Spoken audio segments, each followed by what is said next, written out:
Rescler. Una gran región cuyo país no me entra en gana mencionar. Ciudades como Ravellow City, Kramartos y Traul, su capital Shadow City, o pueblos como Cold Lake, Iriach, Checkville, Tower, o Wildcross, son la inmensa mayoría de la parte urbana de Rescler.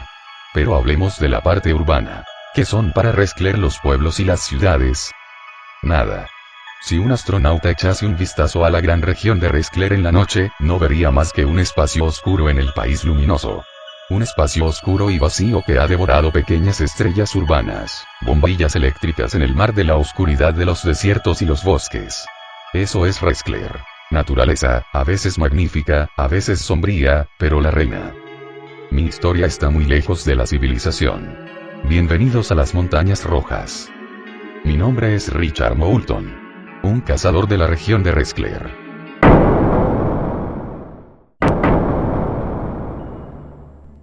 Richard Moulton, dice. Sí. ¿Es usted cazador? Pues ¿qué le parece que soy? De acuerdo. ¿Qué ha sido de sus compañeros? ¿Quiénes son? Hábleme de ellos. ¿Por qué quiere saberlo? Ernest Marklin. 54 años. Fue un gran amigo mío. ¿Sabe? Muy buen amigo. Era un guardabosque. George Corcoran. Relájese. Respire. Sea consciente de que está a salvo. Pronto verá a su familia. Todo ya ha pasado. George Corcoran. 27 años. Nació en Francia y vivía en Shadow City. Sí, en Shadow City. Henry Baines. 30 años. No. 32. Sí. Nació en algún pueblo de Rescler. Se mudó a Estados Unidos, creo, Memphis, creo. Volvió aquí a... ¿Para qué? Mikhail Douglas. 51 años. Nació en Cold Lake. ¿Para qué? Cazar. Para cazar. Fuimos a cazar y pasamos la noche en una cueva. Sabíamos que no debíamos pasar la noche ahí, porque podría ser propiedad de otra cosa. Pero lo hicimos. Entonces llegaron los lobos. ¿Lobos? Sí. Nos atraparon mientras dormíamos. Creo que nos tomaron por una amenaza. Eran muy grandes. Muy grandes, señor. Está bien. Descanse. Estamos llegando al hospital. Gracias, agente.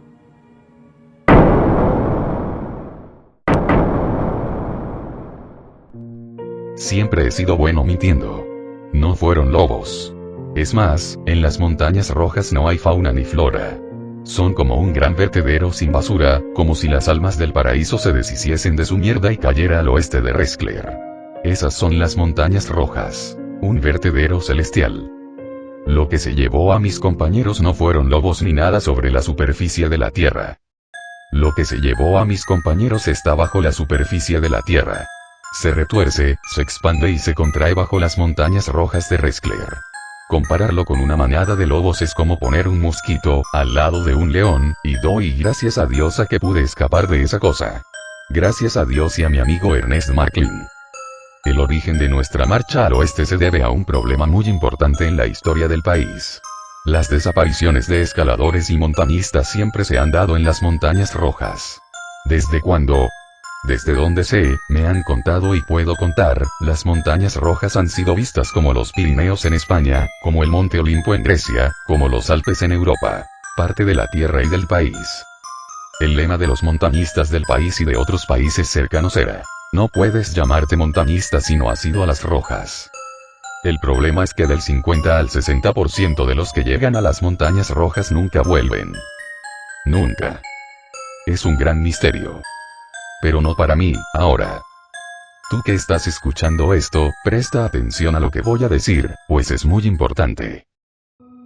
De acuerdo con las investigaciones, la gente que vuelve dice no haber ascendido más de 50 metros debido a la dificultad del terreno. La gente tampoco decía haber acampado en alguna cueva de la montaña. Eso solo podía significar una cosa: animales peligrosos, depredadores plagados por las Montañas Rojas. Entre las avalanchas y las lluvias de rocas, la plaga de depredadores desconocidos era la idea más apta a la desaparición masiva de gente que escalaba más de 50 metros de esas rocas áridas, y el hecho de que ningún superviviente haya acampado en una cueva confirmaba aplastantemente esa teoría. El 5 de noviembre de 1951, 4 cazadores emprendieron una investigación ilegal con el objetivo de conocer a los captores de las montañas rojas. Equipados con sus rifles y sus equipos de caza y de montaña, desaparecieron. Josué Lachlar, Peter Austin, Albert Roddy, Samantha Strecker, una gran amiga de la infancia. Su desaparición nos pesó mal a Ernest y a mí. El 19 de diciembre de 1953, otros 5 cazadores emprendieron la segunda investigación ilegal a las montañas rojas. A diferencia del primer grupo, el segundo iba equipado con un cinturón de granadas. 5 granadas. Solo uno de ellos regresó con vida, fue interrogado en vano por las autoridades que querían saber del caso y en estos días vive en una casa en Cold Lake, en el lago helado. Ernest Marklin, George Corcoran, Henry Baines, Michael Douglas. Y yo, Richard Moulton, de entonces 53 años, ahora 80. Nací en Cold Lake, también. No podía explicar lo que vi bajo las montañas rojas a las autoridades. Además de que nuestra misión era totalmente ilegal, mi destino sería la miseria si hubiese mencionado en la superficie de la tierra las horrorosas blasfemias que hay bajo ella. Nadie podrá creer mi historia. Es como un mandamiento social. Algunos sí podrían creerme, pero a la ley se la suda de canto. Manicomio para el señor Ritchie. George Corcoran partió desde Iriach junto a Henry Baines. Michael Douglas se venía conmigo desde Cold Lake. Nos reunimos en Iriach con Henry y George y juntos conducimos a la caseta del guardabosque, Ernest Marklin. Nos reunimos los 5 y preparamos nuestro equipaje de caza y montaña. Comenzó la marcha. Las montañas rojas están a 90 kilómetros de la caseta de Mark. El sol brillaba pálido y saludable en la bóveda celeste, pero, cuando avanzaba el día, se volvía mortífero. Se olía la naturaleza, el aroma de los pinos, de la tierra, el barro y las hojas podridas de las últimas lluvias. Ahora solo puedo asociar ese aroma con 18 ojos naranjas. Bajo el sol avanzábamos hacia la noche que extendió su manto. Preciosas son las puestas y las salidas del sol tras los pinos de Rescler. Acampamos a orillas del río Rauger. Nacía en las mismas montañas rojas y desembocaba en el lago helado de Cold Lake, que me había visto crecer. Construimos 2 refugios con una hoguera en el medio y uno de nosotros haría su turno de guardia. El sonido del río me abrió las puertas del sueño. Las tierras del sueño son confusas. Pocas veces puedo recordar todo lo que sueño. Otras, puedo recordarlo en parte. Pero casi nunca recuerdo un sueño completo. Aquella vez no fue así.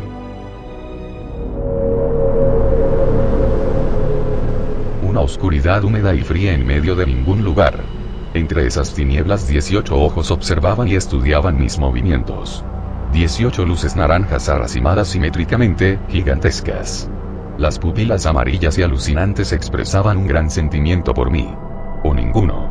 O expresaban un sentimiento no humano, incompatible, que mis sentidos no podían captar y confundían con agresividad. Pensé, ¿qué es lo que eres? Si tus ojos son así, ¿cómo será el cuerpo al que acompañan? Entonces sentí que caía a un vacío profundo. Mick, mi compañero de refugio, me despertó a medianoche. Según él, me agitaba y gemía en sueños. El resto del grupo dormía en el refugio paralelo, y Henry, el guardián, estaba casi sobadito y se tambaleaba torpemente. Vete a dormir, anda, aconsejé a Henry, que es algo que no puedo hacer yo. Efectivamente, la pesadilla me había quitado las ganas de dormir. La mirada de Henry decía, pues de puta madre, y ocupó mi puesto en el refugio junto a Mick. Paseé alrededor de la hoguera, acompañado de los ronquidos de los cazadores, el sonido del río y de mi rifle.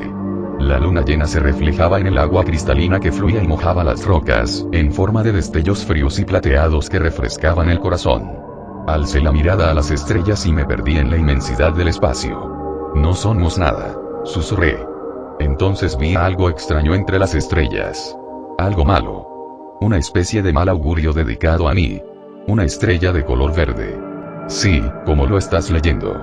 Un resplandor verdoso y maligno. Me mareé bajo esa luz lejana y me fregué los ojos para asegurarme. Seguía ahí. Entonces la estrella se apagó.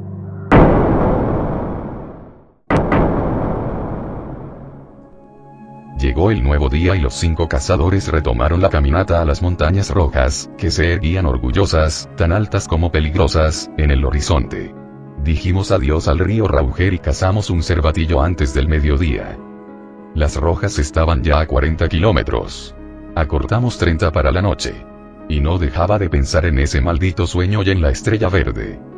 Acampamos en pleno bosque con la misma estructura de refugios, paralelos, con la hoguera en medio. Esta vez no había guardián para evitar llamar la atención a los lobos. Algunos piensan que el bosque es silencioso. Ignorantes, está lleno de grillos. Ni antes ni ahora he comprendido cómo un grillo puede hacer un sonido tan molesto, con solo frotar las alas la una contra la otra. Y si no puedo comprender lo que guarda el sonido de un grillo, ¿cómo voy a comprender los secretos del universo? Mi oído advirtió de pisadas acercándose al campamento. Entonces recordé por qué íbamos a las montañas rojas y agarré mi rifle con fuerza. Entonces las pisadas se alejaron.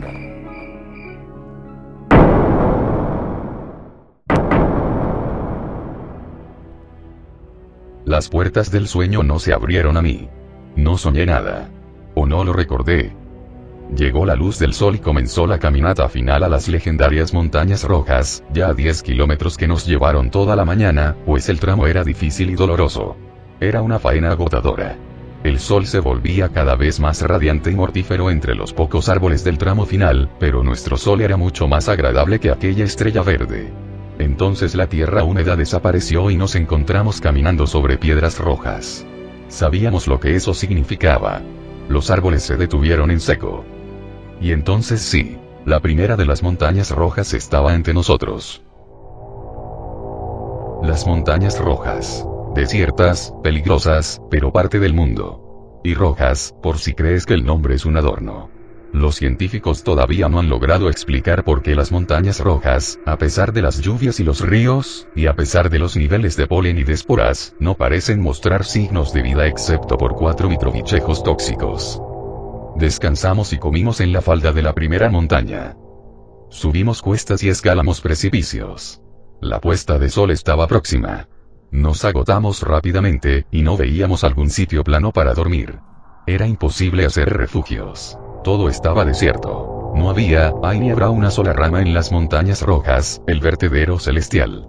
Nos sentimos idiotas al no pensar en ese maldito detalle, y ya no había vuelta atrás. El sol empezó a decir adiós, pero pudimos ver una cueva con la luz del crepúsculo. No se nos pasó por la cabeza, en absoluto, acampar ahí dentro. Quizá esa cueva estaba ocupada por otra cosa. Los montañistas que sobrevivían nunca dijeron acampar en el interior de una cueva. Es más, ni siquiera pasaban la noche en las montañas rojas. Preferían marcharse de ese lugar. No íbamos a entrar. Pero entonces una serie de ráfagas gélidas del este nos obligó a hacerlo. Desplegamos nuestras mantas en un suelo que no era ni liso ni cómodo, pero que pudo haber sido peor. No hubo hoguera. Ni guardián. Solo frío. Mucho frío. Y 5 linternas. Me tumbé e intenté no dormir. Esperé el amanecer con muchas ansias. Cada uno tenía su rifle preparado para algún imprevisto. Esa noche, dentro de la montaña, sí soñé. Tuve una pesadilla horrorosa. Soñé que la boca de la cueva en la que estábamos era, como decía el nombre, una boca. Emergieron unos dientes de pesadilla y la boca se cerró con nosotros dentro. Desperté. Y vi que mis compañeros estaban sobresaltados y con los rifles a punto de caramelo. Las linternas alumbraban y se meneaban como si fuese una discoteca. ¿Qué pasa? Eso quisiera saber. Para mi horror, mi vista advirtió de que no hubo sueño alguno. La boca de la cueva había desaparecido. Era un callejón sin salida. La desesperación afloró entre los 5 cazadores montañistas. Lo sabía. Sabía que iba a pasar algo. Tras nosotros nos esperaba una oscuridad sin fondo, el interior de la montaña.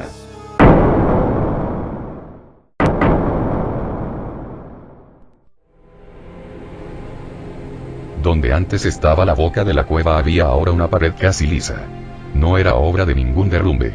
Era como un sellado sobrenatural, como si fuese obra de un ángel soldador enviado para soldar la salida de la cueva. Pero parece que se dejó a nosotros dentro. Creo que los que desaparecen aquí son los que pasan la noche en una cueva. Como si cayeran en una trampa. Las cuevas son las trampas. ¿Pero una trampa de qué? El miedo me creó una sensación eléctrica en las tripas. Mac, temblando, apretó su cinturón de granadas. No. No vale la pena. Piénsalo. La cueva se alargaba así como las horas. 24 horas de hambre y desesperación y algún que otro llanto. Mientras en el exterior amanecía, atardecía, y los pueblos y ciudades de Reskler tenían a sus habitantes preocupados, despreocupados, aprendiendo, durmiendo, relajados, estresados, meando, cagando y follando, 5 hombres que iban a perder a su familia descendían a las profundidades del mundo. Nos dirigimos al mismo destino que los montañistas han encontrado, el mismo destino que mi amiga Samantha Straker ha encontrado. Pero, ¿qué encontraron? Pensé, mirando a la oscuridad del fondo como si mi mirada compitiese con la de un enemigo. Decidimos utilizar una de las 5 linternas. Así, cuando las baterías se acabasen, encenderíamos una detrás de otra hasta que las 5 se acabasen, o hasta que muriésemos de inanición. No hacía falta ser vidente o medium para sentir la energía negativa de ese lugar. El túnel era como un pozo a otro mundo alterno, de tinieblas y malicia. El sueño nos abatió y no supimos por qué. Algunos de nosotros, en la guerra, habíamos aguantado hasta 80 horas sin dormir, pero esta vez nos abatió el sueño. ¿Por qué? Probablemente nos abatió el sueño, precisamente, porque los sueños te hacen eludir la realidad. Entonces tuve el sueño más vívido que jamás haya tenido.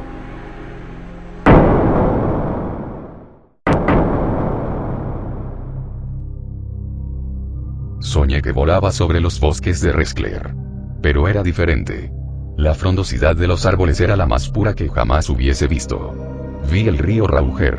El lago helado de Cold Lake, pero sin Cold Lake. El pueblo no estaba ahí. También vi, muy lejos, las montañas rojas. No. No eran rojas. Eran las montañas verdes, tan frondosas como todo el escenario. Parecía estar soñando con el pasado. Mi espíritu sobrevoló sobre la naturaleza de Reskler y se maravilló con ella. Pero sabía que algo iba a pasar. Algo que iba a cambiar toda la historia del mundo. Comenzó con una vibración. Luego, un terremoto. Aunque yo volaba, pude sentirlo. Pude sentir la vibración de algo que se acercaba. Miré y pensé que no había nada. Sí. Algo se acercaba. Pero no desde el horizonte, sino desde la bóveda celeste. Un destello más potente que el sol. Un destello verde, muy poderoso, descendía. Entre esos fuegos malignos logré ver algo más. El supuesto proyectil se movía, se contraía y se expandía. Llegaría a ser tan grande como un rascacielos, y era negro como el carbón. Pero eso no era lo peor. Pude ver sus ojos naranjas. Eran 18. Sucedió en un instante. Comenzó el terremoto, alcé la vista y vi el resplandor verde y lejano, probablemente a 100 kilómetros de la Tierra. Y en cuestión de 6 segundos, a una velocidad que no puedo explicar, impactó en lo que ahora se conoce como las montañas rojas.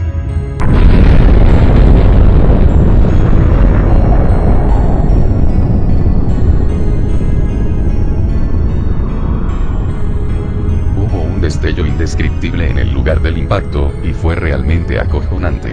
Ese impacto no tendría nada que envidiar a la bomba SAR de los rusos.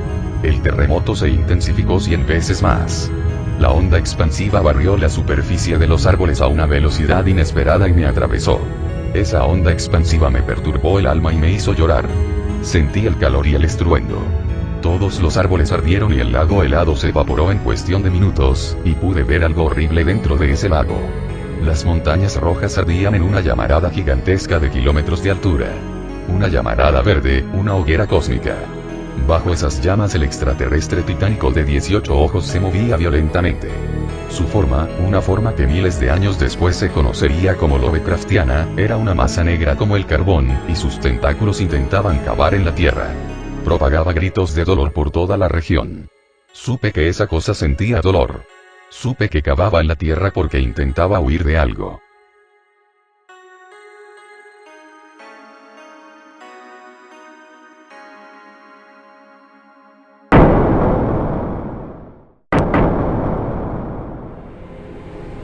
El hambre era terrible y nos roía el estómago y las tripas. Una sola idea se interponía entre nosotros y la muerte: el canibalismo. Suena a locura, pero incluso yo pensaba en eso. No lo deseaba, pero supe que lo haría a medida que se alargaran las horas, o probablemente días. Nuestras piernas flaqueaban, y aún así seguíamos descendiendo al corazón de la montaña. La energía negativa se intensificaba, nos robaba la esperanza. Y al fin, en todo el puto descenso, el túnel comenzó a cambiar, a ensancharse hasta hacerse abertura. Esa abertura daba a un vacío. Las linternas solo parecían iluminar la superficie rocosa del suelo hasta aproximadamente 10 metros. A partir de ese punto nuestra luz no mostraba nada más. Se perdía en una barrera de oscuridad implacable que pateaba a la imaginación lo que en ese espacio pudiese haber. El corazón de las montañas rojas, al parecer. No podíamos verlo, pero sí sentimos su inmensidad, y la presencia que habitaba en ella. Esa presencia que nos hacía sentir el peligro constante y acechante nos mantenía con el dedo en el gatillo. Miramos la boca del túnel que habíamos dejado atrás, miramos al vacío, esperamos alguna señal natural o sobrenatural que nos indicase el siguiente paso, pero el hecho de haber encontrado un escenario diferente, al rutinario descenso de un túnel, nos había encendido una vela de esperanza, que, aunque era fácil de apagar, era bien recibida. ¿Qué hacemos ahora? ¿Quieres saber qué vamos a hacer? Cogió su rifle con una sola mano y apuntó a la oscuridad. Nuestros tímpanos no se lo agradecieron. Menudo susto. Lo peor no fue el disparo. Lo peor fue que el disparo despertó a lo que no debe ser despertado. Apagad vuestras linternas. Dijo una voz rota, de mujer. Y si has prestado atención, sabrás que entre los cazadores no había ninguna mujer. Ante nosotros, a la luz de las linternas, estaba una señora desnuda. Sí, como Dios la trajo al mundo. Era una persona que me resultaba familiar. Apagad las linternas, pues ni la luz de Avar, ni la luz creada por un hijo de Avar pueden mostrar lo que hay aquí. Dejad que la luz de Priap muestre vuestro destino. Mick, George, Mac, alumbrad con las linternas. Henry y yo apuntaremos. Dije, y me dirigí a la chica. Avar. Priap. Avar es solo nuestro intento de pronunciar un nombre impronunciable con una lengua hecha de carne. Es aquel que creó la vida en este mundo, y os guarda. Priap es como Avar. Pero no os creó. Le creó a él. ¿Quién es él? Las montañas rojas. Sam. Entonces comprendí quién era esa mujer. Sam era el apodo de nuestra amiga de la infancia. Samantha Straker. Desaparecida en el 1951 en una misión de investigar las desapariciones en las montañas rojas. Nuestra misma misión, pero 2 años atrás. Sí, Mac, mi viejo amigo. Hola, Richie. Hola. Diles a tus amigos que apaguen esas linternas. No lo haremos. Y tú no eres Samantha. Sí, soy Samantha. Y he encontrado el paraíso. Estamos todos en el paraíso. Vosotros estaréis en el paraíso, conmigo, y con todos los seres vivos que tuvieron la divina fortuna de bajar aquí. Dinos cómo salir de aquí, o te vuelo la cabeza. Decide. Dije, y apunté mi rifle a su cabeza. No puedes. Ahora soy eterna. Comenzó a caminar hacia nosotros.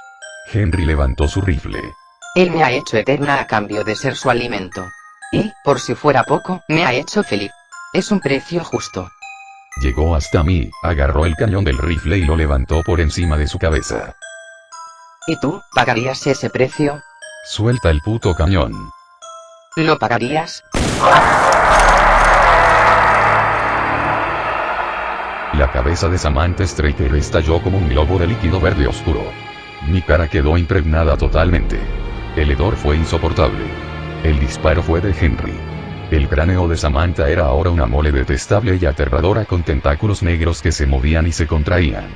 El mismo líquido negro verdoso fluía de algunos orificios de la herida, y su cuerpo hizo movimientos extraños. Comenzó un temblor, y la pesadilla, y las linternas de mis compañeros parpadearon y estallaron dejándonos en una oscuridad vacía a merced de lo desconocido.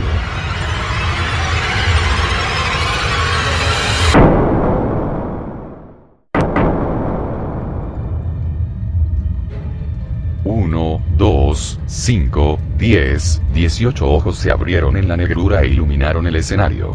Bolas naranjas y potentes como faros, arracimadas simétricamente. Su garganta rugió como un fuego infernal. Y al fin comprendí. Él está aquí desde antes que el ser humano. Tal como lo soñé, pues había soñado con el pasado, y Dios me entregó el mensaje en sueños. Él llegó envuelto en fuego verde. Impactó en las montañas rojas, y ahí se ha quedado hasta el día de hoy. Alimentándose de todo ser vivo que entrase en alguna cueva de las montañas y cerrándola con él dentro, obligándolo a ejecutar su descenso. Pues las montañas rojas son él, y nos iba a hacer lo mismo que a Samantha. Un destino que nadie en la superficie podría imaginar para sí mismo. Sus ojos, he dicho, alumbraban el escenario. Y no eran ni la mitad de aterradores de lo que llegaban a alumbrar. Estaba lleno de cuerpos. No solo de los escaladores, pues eran la menor parte, sino por todos los pobres animales que optaron por refugiarse en una cueva de las rojas.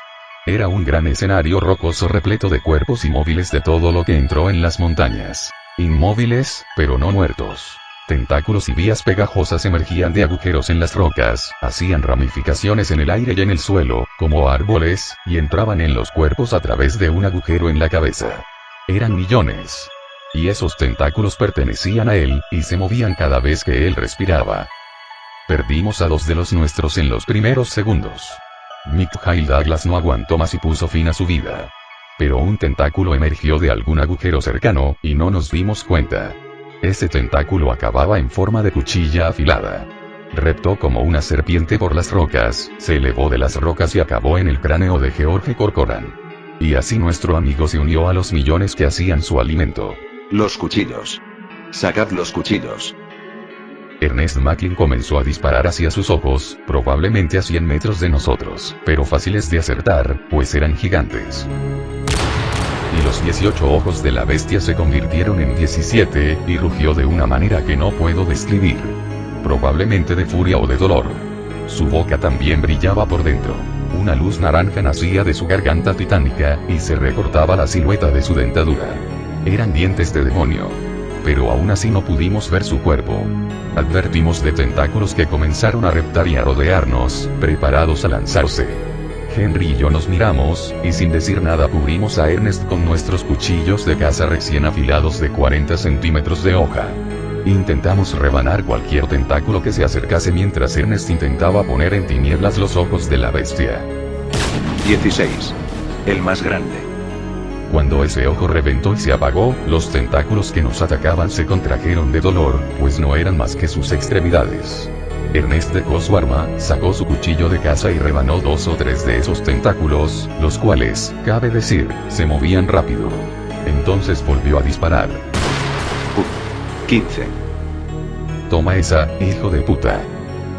A medida que los ojos se apagaban, también descendía la potencia de la luz que nos alumbraba. Pero pude ver algo más. Henry yacía en el suelo con uno de esos tentáculos en la cabeza. Le había fallado. No. Richard. Creo que puedo salvarlos a todos. A toda esta gente. ¿Qué dices? Dile a mis hijos que los quiero. A mi padre, a Sara, y a mi Eva, y a mi Carlos. Diles que los quiero con toda mi alma. Sé feliz, Richard. ¿Qué es lo que piensas hacer? Mac arrojó su rifle lejos y me entregó su cuchillo. Defiéndete con los 2. ¿Qué coño piensas hacer? Sé feliz, Richard, buen amigo. Mac abrió su mochila mientras yo lo defendía con los 2 cuchillos. Un tentáculo cortado voló por la cueva, y luego otro. Mac sacó el cinturón de granadas con su mano izquierda. Las 5 granadas. Entonces metió un dedo de la mano derecha en cada anilla.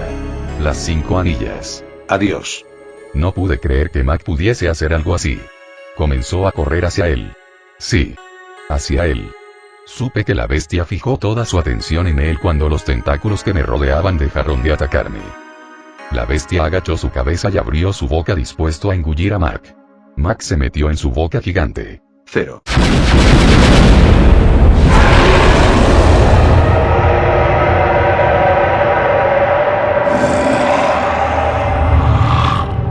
Recuerdo las 5 explosiones de las granadas. Entonces todos sus ojos se apagaron al unísono y todo se volvió oscuro. Hubo un terremoto que me hizo caer al suelo y cerrar los ojos. Entonces el suelo se calmó, y todo murió excepto yo.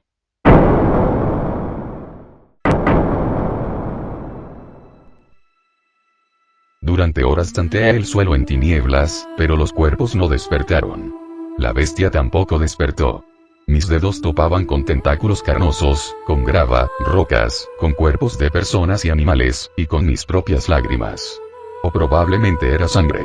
Entonces encontré algo metálico, y sigo dando gracias a Dios de haberlo encontrado. Mi linterna, la cual no había explotado.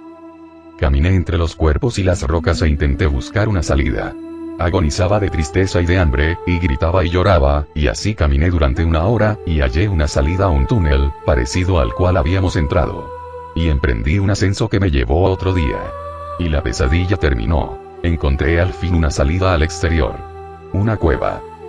Pude ver el crepúsculo en el horizonte y sentí el aire fresco de nuevo. Y en esa cueva había un grupo de personas. Montañistas. Me miraron, y se asustaron. Ayudadme. Ayudadme, y salid de este lugar cagando leches.